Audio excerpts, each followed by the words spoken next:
Hello and welcome to episode 26 of Unlimited Opinions. I'm Adam Bishop. I'm Mark Bishop. Today we are talking about Mind and Soul, Anthony Kenny's 7th chapter of the early modern section of his book, A New History of Western Philosophy. So should we just get right into it, or do you have anything to add? No, I don't know. I don't know. Usually you like to talk about the topics after you give a detailed summary of all the philosophers in the section, correct? Well, yes. You don't like to give your thoughts ahead of time. No, because it's yeah.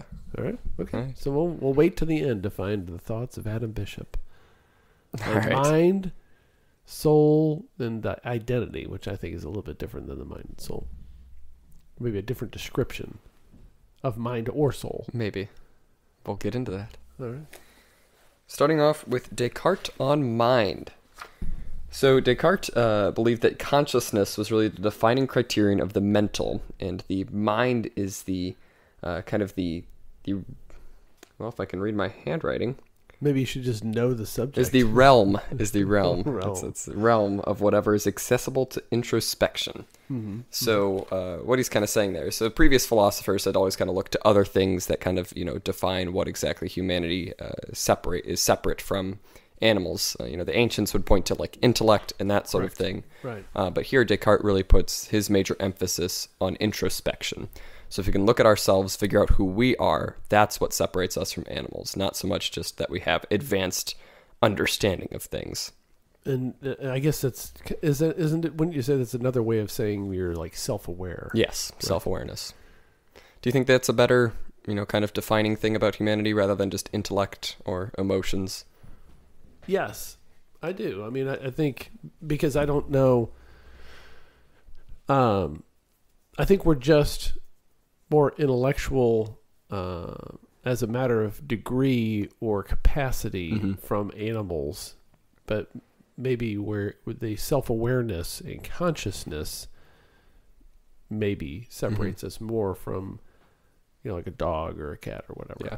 That's kind of what Descartes points to, too. He says that really humans have the only genuine sensations, whereas, animals can still kind of feel those experiences in a limited sense and just mechanical reactions, he says, Yeah, he takes it a little bit to the extreme, though, where that they're like little machines. Yes. And they have no feeling, really. So they may howl out in pain, but they don't really feel the knife as he stabs it into it. Because Descartes really believes that all of those emotions, all those sensations, you have to be able to fully understand them, kind of within yourself to actually feel them. And that's where he says we separate from animals, and that the animals just have that, if I feel this sensation, I do this thing, rather than actually understanding that sensation. I would definitely keep Descartes away from any mentally disabled relatives, because you never know what he'd do to them.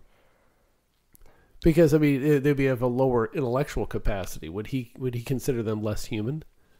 What about children, like small children? Yeah, they don't really know what the pain.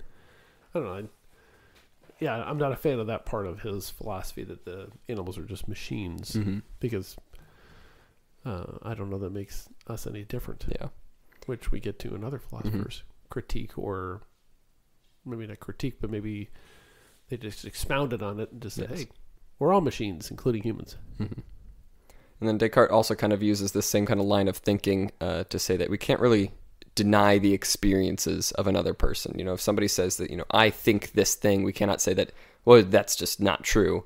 Because if they kind of have that qualifier that I think or I believe, I see, you can't really prove that wrong because it's all dependent on that person's introspection. They could say that I believe that, the sky is red. And while the sky is not actually red, it is still true that they believe that. And we can never actually deny somebody of their own belief or belief or idea about a certain thing. Yeah, and he's wrong. Yes, because as your very much often stated philosophy, your opinion can be wrong. Yes. Oftentimes is. And just because you believe it to be true doesn't mean it is true, or that I should even accept that it's true or your truth. Yes. If I can refute your truth, it is not your truth. It is just false. Yes. I'm very adamant about that. I agree with you there. But I think Descartes, getting back to his philosophy, is more like, as the Police album would say, we're just ghosts in the machine. Oh my God. What? It's true. Yes, I think you've referenced that same album. Well, we're now there. I now have the opportunity, yes. and What's that line from that song? We are spirits in a material world. I'm not too familiar with the song, so Well, probably. I'm not singing it, but you would recognize it. Okay. Do you want me to sing it? Absolutely. Then we'll play it later. No. But that's the line. We are spirits in a material world. And I think that's kind of reflecting on that type of dualism, I guess you'd say. Right? Yes. Kind of. Mm-hmm. And so Descartes was very much, he had a lot to say about freedom and free will. He kind of limits our own free will in a way. He says that we really only have the will to say yes or no to propositions. And these propositions are things we really can't help. They're just kind of natural things about us that come from, our intellect, our mind. And then it's just whether or not we say yes or no to those things. We don't actually come up with those propositions. It's just our ability to say yes or no to them. That is where our freedom comes in. I guess he thinks that God created all those I think so. propositions. I think that was his, yeah. Or propositions? Propositions. Mm-hmm. Not grammatical. It's not prepositions, propositions. Yeah, I think that does inappropriately and unnecessarily limit our free will and our ability to make choices to say, well, yeah, we're just choosing between two different proposals presented to us by some higher being. But he's I don't remember studying him originally that he was so into God determining so much of what we are and what we think. But he is. Mm-hmm. Moving on to dualism and its discontents. So Descartes was very much a dualist. He very much believed that the mind was a very separate thing from the body. He did believe that humans were a combination of mind and body, but with that, there's very much this disconnect between the two. They're very much separate, I guess, kind of structures of humanity. They don't really interact too much, the mind and the body. Well, what is your view about the relationship between your soul, your spiritual being, and your physical being? No, I'm not really sure. I haven't thought about it too much. My God, we have a whole chapter on it. I mean, I just don't know what we talked about this like 20 episodes ago. Yeah. And you said, I haven't really thought about it. That's a cop-out. Come on, give us the answer. Well, I mean, I guess there has to be some relation, of course, between the mind and the body, because we are physical things. We're not just completely, ethereal, whatever, beings, just like kind of, because I just don't believe that we're just kind of like this trapped inside a body. He just like tried to put his glasses on his face with one hand and like missed the first time. That sorry, completely I was threw me distracted. off. Sorry. Yeah, so I don't believe like what Descartes believes. Headphones that were in my ears. Descartes kind of believes, it points to like the soul being like a little homunculus, a little tiny man inside of us. That's a bunch of BS, and everybody knows it. I don't know why he even thought of that. What do you think? I don't know. That's it? I don't know what to say. I don't. Well, you haven't contemplated a theory of how our soul interacts with our body? I don't know if it matters too much. Well, what happens when you die? Well, I guess there is a separate, Kind of matters, doesn't it? Oh, I guess. I mean, isn't that really the number one question beyond all other questions? I guess. Beyond whether God exists or anything else about philosophy or religion, isn't the first question? Well, maybe the first question is, do we exist? Mm-hmm. But assuming that we do, the next question is, what are we? Yeah. And I think part of that is what happens when our physical body, because that's going to die. We're all going to die. What happens to us as a being when our physical body dies? Well, I believe that there is a soul. There is something that is separate from the body. Separate? Well, yeah, I think there is something that exists after physical death. Okay. All right. That's different than separate. Well, yes. I think that they are part of the same being. Like, I would not be the same person if I didn't have my body. But I do think that there is, a distinction between, it's not just one body that is the exact same thing as the soul. I think there is, something that isn't as physical about us. I think that's the soul, and I think that's what goes on after physical death. Do you think that a human can exist without a soul? No, I don't think so. Why not? Because I think I kind of point to like the consciousness thing, Because I think that's a lot of, I think that's part of the soul, the self-awareness, the acknowledgement that we are, a human. I think that's something that doesn't come physically, I would say. I don't think if we were purely physical things, we wouldn't be able to look at ourselves in the way that we look at ourselves. Because I don't think, dogs don't look at, dogs and think about, what is the nature of a dog. And I think that's, something different about humanity is that introspection that Descartes points to. And I think that's something that is separate from the physical side of things. And I think, if you didn't have that kind of aspect, you wouldn't really be as human, I guess. Mm-hmm, mm-hmm, mm-hmm. And you think that is part of the soul? I would say so. Mind, I'd kind of think like mind and soul kind of interchangeable here, yeah. Your intellect is the same thing as your soul? Or do you... Your intellect is a part of your, intellect, I don't know now that I think about it, because I think there's, a physical component to your intellect, of course, your brain. Yes. And, your intellect definitely depends on how developed different sections of your brain are. Mm-hmm. But I think that a lot of that does relate to the soul. Yeah. There have been UFO sightings recently. Yes. If there are aliens, beings that are smart enough to do some sort of travel either through, let's just say hyperspeed, faster than we could travel. Obviously, they came from another planet because they're alien. Yeah. Would they have souls? Let's say they're smarter than us. If they have that, sort of same level of, acknowledgement that they are different from other animals, I would say, yeah. If they, because I feel like part of the soul is also, kind of the desire to go on to something more. I kind of point back to our discussion of God, how does God actually interact with the physical world? And I kind of said that, kind of the sort of desires, the kind of want to be a better person. I feel like that's how God interacts with people. And I think that that's definitely very much the soul aspect of things. Do we have that, one, do we have the ability to look at ourselves like kind of from a distance, like, look at humanity, as a whole, look at introspection. And then also, do we have a desire to be better? I think is also part of the soul. Because I don't think there's any animal that desires, to be better, I guess. To be more good. And so I would think that, if that alien, has that introspection, has that desire to be better, I would say that they would have a soul. Interesting. What are your thoughts on the subject? What if they are a society that merely values accumulation of power and domination over others? Then I wouldn't think they would have a soul. I think that that's things that we see in animals. What if you're a human and all you care about is dominating other people and causing them pain? Do they have a soul? I think it's very much possible to kind of ignore the call of the soul, to ignore, the desire to be better. Why aren't the aliens ignoring it?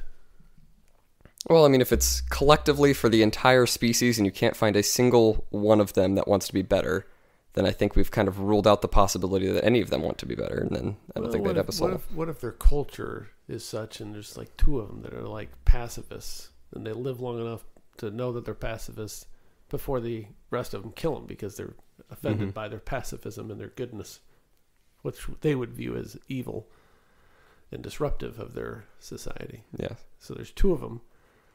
Then I guess they would all have souls. So they would just be not very good at listening to them. Fair enough. All right. It's interesting. Do you have anything to refute that, or just gonna? No. I'm just kind of exploring how well you've thought through the various possibilities. I haven't. I mean, I explicitly said I have not thought about this very much. Evidently. So we're having a little clinic here. Yeah. I think you haven't really asked me, but I think that I kind of agree with a lot of what you said. But I do think that I don't know the answer to that question. And it's an important question, but I don't know. You've had a whole chapter to think about it. I've had a lifetime. I've had, well, not 50 years because I wasn't thinking of it in my infancy, I guess, but I don't really remember that. It's a long time ago. Anywho, I do think that there is something different about humans than the vast majority of other animals. And I think I kind of make an analogy to like when you wire a circuit, like in a house, and if you don't have the circuit properly wired, nothing works in the circuit. But because if there's one loose wire, but once you make that connection, it's like you flip a switch, and it's a whole different thing. It's not just a collection of wires and switches and breakers and all that. It's something more. It's kind of like a computer system. If you flip the switch on, all of a sudden there's something a little bit beyond just the operation. Like it's not just a typewriter anymore. It has some sort of additional capacity, and I think that's true of humans. I think there's something when you become self-conscious and self-aware and self-reflective. It's like that story of Adam and Eve, like they ate from the tree of knowledge. It's almost like you got it's a blessing, but it's also a curse. You have that extra thing that makes you morally responsible for your choices. You know, like the lion is not at fault for killing antelope, for food or for whatever, or for sport for that matter, if they do such a thing. But we would have a different moral responsibility. Well, it's kind of like, I think it was Mark Twain at one point who kind of said that there would be, more evil dolphins than there ever would be evil sharks, because, dolphins are just inherently smarter than sharks. And so, if there was ever a possibility to like weigh their options to choose to be good or evil, sharks don't have that at all. But then if a dolphin chose to be mean, then there would be more evil dolphins than there would ever be an evil shark. Well, and I think that's an interesting analogy, because sharks really got a bad name. Dolphins are cruel creatures. They murder sharks, by the way. Really? Yeah, a whole pack of them will beat the hell out of them. Like they're bang their noses on the gills or whatever of sharks. They won't even eat them. They just kill them. There you go. Yeah, but you know why we like dolphins? Because Why? we look at them, they look like they're smiling. Oh, it's also because they're mammals, aren't they? They are. And so it's, a little bit closer to us. Yeah, but can you really tell that? I mean, I'd say they look smarter than sharks. Yeah, you can say that little smile. Yeah. Sharks have a frown. It's true. Because we anthropomorphize things. Thank you. Make we them give more them like human humans. qualities. Yep. Yeah, Yes. the Anthropomorphize? anthropomorphize. Anyway, moving along. Moving on to determinism, freedom, and compatibilism. I believe that was a good discussion. Yes. Thank you. And you have to think more about that, contemplate that. So Thomas Hobbes really disagreed with Descartes' dualism. So he believed that humans simply have a wider repertoire of wants than animals in which they employ imagination. So he believed that really, we don't have that sort of introspection. That's not what sets us apart from animals. It's just that we just have a broader range of desires. And then in trying to achieve those desires, we just have more imagination than animals. And he says that's basically it. That's what separates us from the animals. It's not so much that we have some sort of inherent quality. It's just we want a wider range of things, and then we think of better ways to get there. Yep. And it's a pretty standard materialistic, deterministic view of the world. Yes. And he also says that man is free to follow his will, but not to will. So what he's saying here, it's kind of like that similar thing. We just have the option to say yes or no to the will. We don't have the option to come up with our own will, our own, desire in life. It's just we either follow it or we don't, and that's it. That's basically our limit on freedom. Yeah, and I think that's consistent with his theory. I also think it's no freedom at all. Yeah. There really isn't. It's just... if you can't come up with your own choices, then they're not choices at all. Correct. It's you're just at a stop sign. Either stop or a stop light. Yeah. Red, stop, green, go. I don't know what they do as the caution. You got to make a decision. Yes. Caution. Do you speed up? Do you maintain your speed? Do you stop? What's the distance before the intersection? It's confusing to someone who's deterministic. Yeah. And then John Locke believed that will is the power to begin or forbear actions of our minds. So he definitely kind of expanded the freedom here in that. Quit hitting your microphone. You've been doing it all night. My apologies. Yes, you should be. And quit rustling your pages right next to your microphone. I have them down here. It's just I've turned up the volume on the headphones. That's what I'm saying, so we can hear ourselves a little better. So it shouldn't turn up on the actual recording. Oh, all right. But what he's kind of saying here is that will is basically we come up with our own ideas, and Will is actually the power to put those into action. So he's very much, we have the power, the freedom to come up with our own plans and goals in life. Yeah, this was a good discussion of what I believe. I guess I'm a Lockean. Yeah. As far as the free will, and it's our volition to act and our power to act or forbear. So it's not only that I can choose, but that I want to choose. It's that I can choose. Let me give some examples which are kind of interesting. I mean, I think just to kind of illustrate that, if you're falling, free falling, and you want to stop, you physically can't. So that's not a free choice. Right. And he also kind of points to this rather, complex example. If you're locked in a room, basically, while you're unconscious or something, you're put in there, and there's somebody in there that you've wanted to have a conversation with, and you wake up and you can have that conversation with them. That wasn't really a free action, because, you didn't go there voluntarily. Even though you desired that still wasn't your free choice, because you were just kind of placed there. And did he go on to, so you're in there and the doors are locked. Did he go into that? I think so. Remember. And then, so you still want to stay, but you can't leave. Yes. Now you just can't leave. So is that a voluntary act to stay when you don't know you're locked in? Yeah. Well, he would say no, because there's no other option there. He is wrong. Really? Yes. You're still making the choice. I guess it would still be free until you realized that there was no other choice. Correct.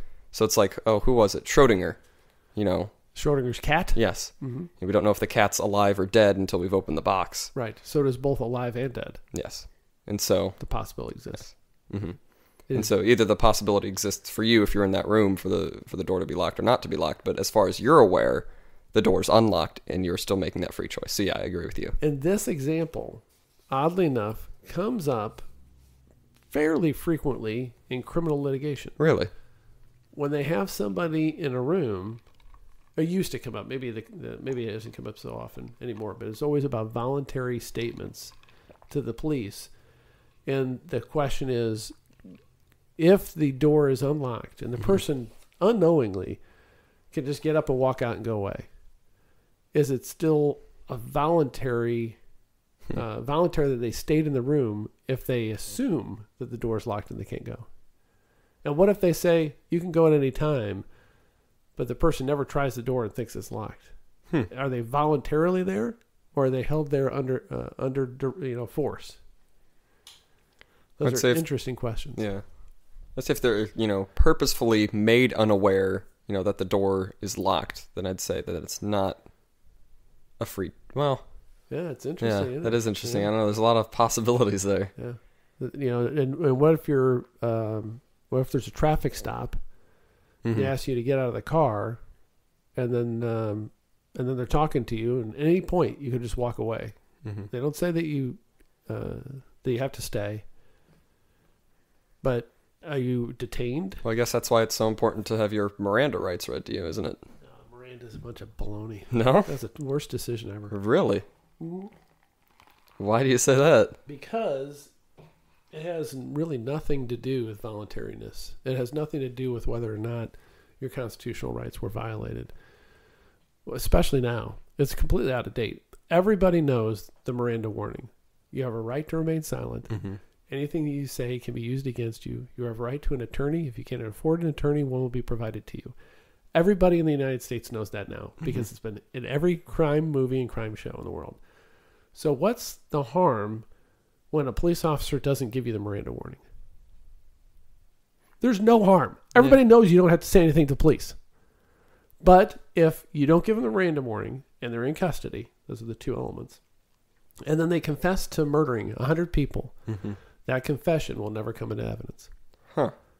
Why is that? The reason is not in the original Miranda ruling, and every ruling past that was never, the statement is not voluntary and the person didn't know what they were doing. It's always, we're excluding this evidence so that other people's rights won't be violated, so that everybody is informed of these, because then the police officers know if you catch somebody and you take them into custody, you got to give them the warning. Terrible decision. Should be reversed. All right. And everybody, oh my gosh, I get this all the time with the clients I represent who are sometimes charged with a crime. And they'll say, well, they never Mirandized me. I said, okay, did you make any statements? No. Well, what the hell we need to what's the complaint? There's no complaint. You didn't even make a statement. Well, why didn't they ask me any questions? Well, they caught you doing it. They saw you steal it and put it in your pants. And then they said, can you pull that out of your pants? And then you pulled the thing out of your pants and handed it to them. They don't need to Mirandize you. All right. So anyway, go on to another subject. That's a little legal lesson for our listener. Oh. Moving on to Locke on personal identity. So we believe that identity is relative rather than absolute. So we believe that kind of our personal identity changes over time. There's no one set, kind of identity of Adam, I guess you would say. Because he really kind of goes on to say that, it's basically our identity goes back as far as our consciousness goes back. So if I can, remember back to a certain event, a certain point in time, then that is kind of where my own identity begins. If I don't remember anything before that, how could that possibly be part of my identity? And then it's just kind of over time, as we learn new things, we experience new things, that kind of helps shape our identity. And so, the identity of, Adam from 10 years ago is not the same identity of Adam that it is today. I tend to agree with him on a lot of this, but I think we're the same person. Yes. But I think he's right. I mean, I am a different person than I was when I was 18. And I mean, like a different person, although I remember stuff that I did or was occurred around me during that time. But, then there's the argument about, well, your cells are regenerating and replacing the molecules and all that kind of stuff. And so physically, you might not even be the same person. You may have... I don't know if I still have any of the cells. I don't know how long all the cells last. I think it's like 34 years. I don't know. Something like that. But, there's an argument to say, well, I'm not even the same. It's like the stream, the water flowing in the stream is or the same stream. The ship of... Fools? No. The ship of... what's it called? Baklava? no, the Greek hero. If you rebuild the whole ship... Yes. Using the original parts, the ship of Theseus. There you go. Yeah, I just couldn't remember it, so I was just throwing out these things. I know. Yes, that same thing. But I think he's right about like you as your identity, as opposed to your soul, or maybe even your mind, but who you are is your identity, and your character. I guess maybe is how I'd say it. Does change over time. It can get better. It can get worse. It can develop. Yes. I thought it was he makes the distinction between man, person, and spirit. Yeah. So man is kind of like the physical thing. Like I'm still the same man I was, 10 years ago, but I'm very much a different person than I was 10 years ago. Right. And he kind of points to spirit. Spirit, he kind of uses more mysterious terms, I guess. He never really kind of, in my opinion, never really explicitly describes what exactly the spirit is. But I guess it's more of that, introspection, that more kind of self-identity thing rather than, the consciousness identity thing, how we actually view ourselves, I would say. I agree. Yes. I agree. I think it's an interesting description of who you are and all that stuff. Yes. Moving along. Spinoza? Spumoni? I actually tried to buy some Spumoni, but they don't have any in the store. No Spumoni? I'm going to have to try Dierberg's. I bet I might have to go up to the St. Louis Hill to get some Spumoni. It's an Italian ice cream. So Spinoza. We'll just leave that there. Spinoza, he had a very complex, bizarre understanding of the soul. He said the soul is the idea of the body. Do you think that's complex? I thought that was simple. Well, Kenny says it seems beautifully simple, and then you kind of get into what exactly he means there, because he believes that every body is represented by an idea in the mind of God, and that the human mind is part of the infinite intellect of God, and then the body and the mind are a single thing. Yes. So basically what he's kind of, as far as I understand it, everything exists in the mind of God. No matter what it is, it's all just part of God.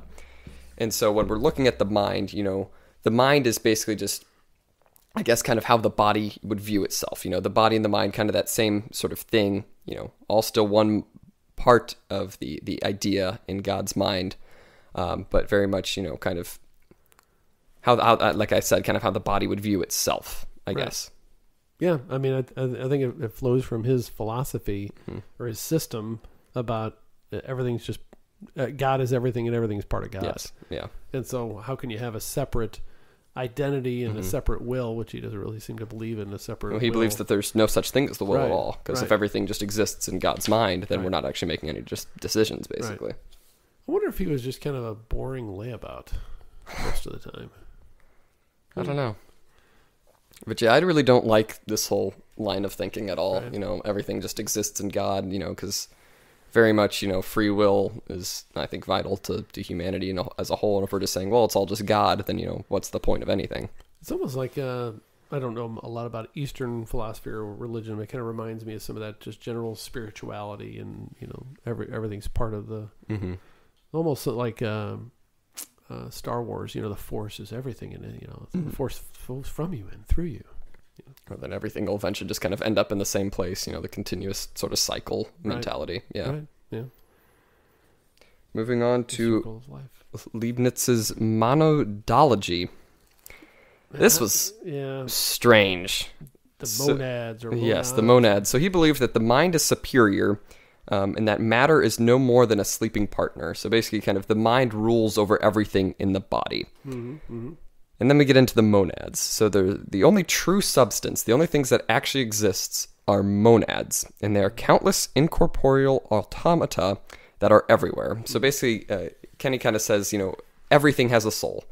Every single aspect of everything basically has a soul, and that is the monad. And he kind of says, you know, kind of compares it to cells almost, or as you can kind of say, atoms in a way, in that they kind of make up everything.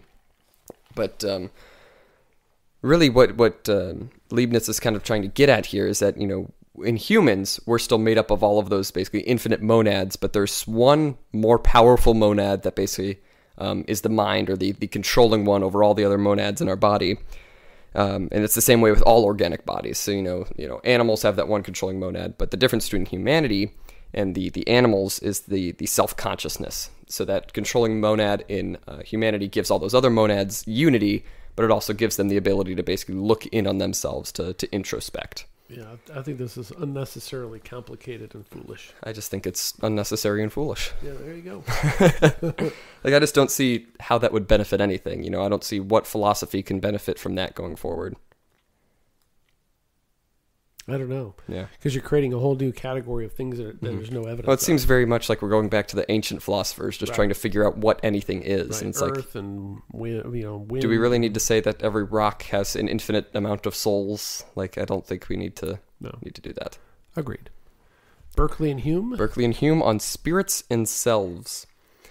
So Berkeley said that we have no idea what a spirit is, basically. But then he kind of goes on to say that the really how he's using idea here is we have no image of what a spirit is. So we kind of have this general understanding of what a spirit is, and that we perceive it perceives wills, ideas, and reasons about things.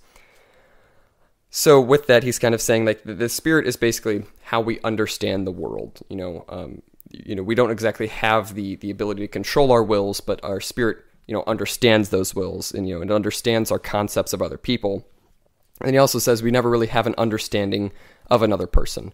We just have an understanding of our kind of countless ideas about them that are kind of shaped into one whole idea through the power of the spirit. I like this little comment from Mr. Kenny. According to Berkeley, when I'm looking at my wife, I did not see her at all. I just see a collection of ideas of her. Yes. About her. I'll have to let your mother know that. I don't see you. It's like kind of a philosopher's hide and seek. It's like we could pretend that we don't see each other. Like, you ever see those pranks where people are like, they pretend that somebody made them invisible?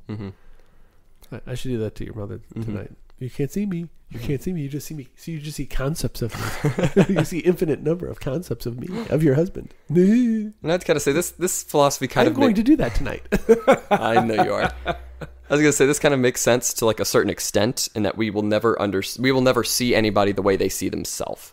So we never have an understanding of that concept of them. So the way we perceive somebody is very different from the way somebody else would perceive them. So it's like kind of, you know, the belief that there are infinite versions of us, you know, because everybody that perceives us sees a different version of us.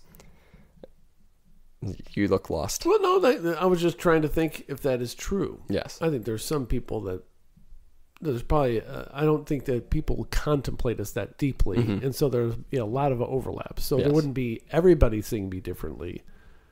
I think some people would see me differently, and then a lot of people would see me the same. Yeah, but maybe not. Yes, maybe not. How would we find out? I don't know, because we'd never know their ideas about We'd have to survey them. Survey them? Just like broad, like blank ballot. What do you think about Mark Bishop? Yeah, we'd have to have at least 1,000 questions. Sounds awful. Yes. Mark Bishop pop quiz. So then Hume believed that the self is an illusion. So he believed that nothing is ever present in the mind besides perceptions. So we never really understand ourselves. We just, kind of a similar thing. We only have perceptions of things. We only have kind of vague ideas, vague senses of things, and that's kind of what's in our mind. And he believed that the self is not discoverable by any sense, and so therefore it kind of does not exist, because if we kind of follow that line of thinking, everything's based on perceptions. I can't see the self, I can't touch the self, that sort of thing. So it must not exist. It's not based upon perceptions, based upon experiences, but then experiences are only based upon our perceptions. And so it's kind of this whole kind of roundabout way of thinking. Yeah. And he believed that... I have no comments on him. Well, I think you might have a comment on this last part. He says that decisions and actions are necessitated by causal laws and are predictable. So he kind of says that, we can really just predict anything a person will do. It's based on, who they are as a person, the kind of the natural desires of them. And we can basically find out if they're going to make this action or not. Right. And then if they don't do what you predicted, then you say, well, I just didn't have enough information. Yeah. If I had more information, I would have predicted that. Oh, okay. Thank you for the... Yes. If I knew what was going to happen, I would have known what was going to happen. Right. It's a theory that can't be disproven. So, it's like well, why do you still believe in communism? It didn't work in the Soviet Union and China. Well, that's not real communism because they haven't really tried it. So well, it's also very materialistic. It's very much everything's based on physical and the causation and blah, based on my past experiences. I can predict what your future kind of thing will be. It's very much almost like a code for humanity. Infinitely complex. So you can never figure out what the code is. Right. But they say that there is a code out there somewhere. I just don't know yet. Yes. I need to take a longer survey. Add 1,000 more questions. I have to ask you 2,000 questions every hour to determine what you're going to do next Tuesday. I think next Tuesday you will still be answering questions on my survey. Aha! That theory has been proven. I'm a super genius. Moving on to Kant's Anatomy of the Mind. So he kind of basically just goes over, basically the breakdowns of understanding and that sort of thing. He subdivides intellect into I think Kenny loves Kant. Don't you think so? Because every chapter, when I know I'm getting a Kant, I know I'm in for a long slog. Because he's going to tell me everything about Kant. And then if it's a bunch of BS, he's like, yeah, but that was really kind of a stupid thing. But he did a good point on this other area, which he did again in this chapter. Well, Kant was very much the one who wanted to make philosophy very scientific, group everything into categories and that sort of thing. I think only a couple of these categories are worth mentioning because they kind of apply to later philosophies. He believed that understanding, these are kind of three groups of intellect. Understanding has truth as its object. Practical reason has goodness as its object, and judgment has the beautiful and the sublime as its object. So understanding is kind of figuring out the truth. Practical reason is, kind of figuring out how to be better. And then judgment is basically figuring out what is kind of the best thing for everybody. Any comments on that? Or no, I mean, I think it's... No, yeah, I am getting kind of bored. Yes. But I'm probably too critical of Kant and Kenny's writing about Kant because it's important to have kind of a system of, philosophical system, how you look at the world. And he does a good job of categorizing things. And that's the whole idea that behind him is putting everything in these little categories. And so I shouldn't disparage it so much, but, oh, Lord, it's like... And he kind of believed that, we're kind of just made up of a unity of experiences. That's kind of the self. And he believed that the unity of experiences is only achieved by the activity of understanding, making a synthesis of intuition. So basically, all of our past thoughts on things kind of being combined by our understanding to make this kind of whole sense of experiences. Yep.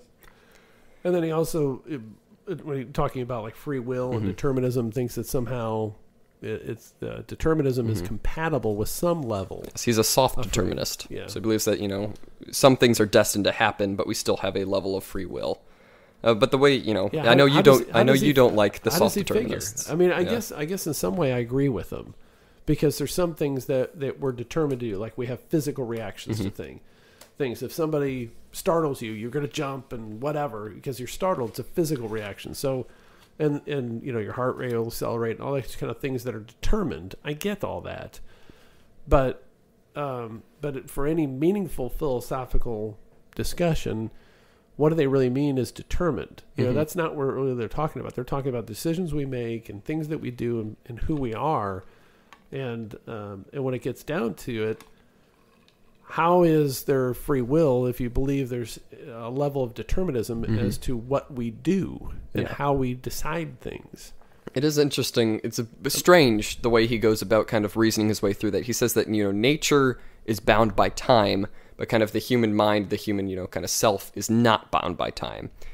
So kind of the way he reasons it is, kind of our natural urges, happen within time, but, kind of our wills, our desires are kind of beyond time. And that's how those two things kind of correlate in that, that's how we have this freedom and this, determinism. Yeah, I think it's an interesting idea, but I don't think it's true. I don't think it's true as we live our lives, that somehow our desires are beyond time. And it's all within time. Yeah.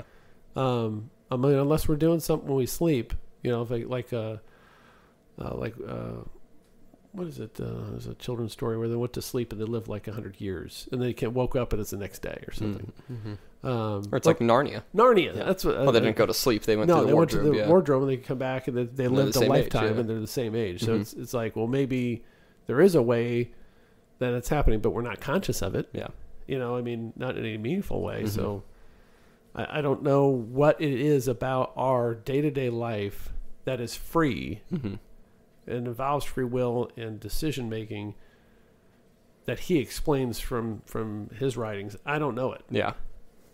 I just don't know. I just don't like the soft determinism kind of aspect. It's very much kind of agnostic, I guess, kind of trying to take the best of both worlds without actually trying to accomplish anything. It's very much, like there's a code for humanity. I just don't know what it is. Right. It's like I know that this exists, but I cannot prove it. And I just don't think that's helpful for anybody. They might as well just say, I don't know. Yeah. Like you did earlier. It's like, well, I don't know.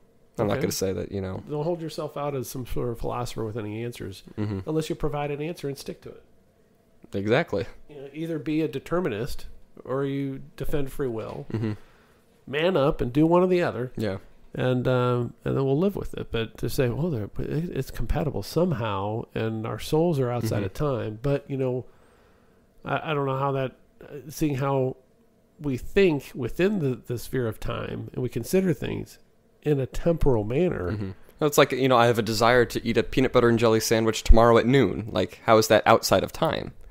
Because I have, it's within the within the parameters of time. That's right. Especially when it's just like or like when I if I want to murder somebody and I've planned it out 3 days in advance, I've considered it within that time period of those 3 days. Yeah, I've made a decision. I'm not doing that, by the way.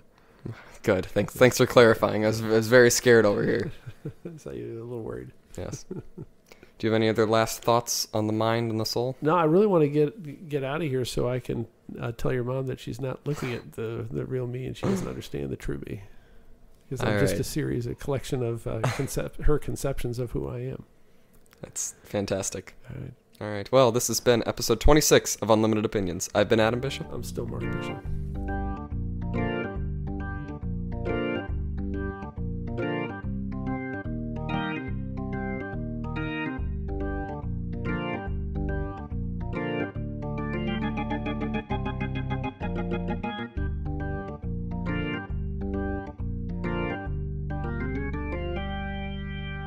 But are you?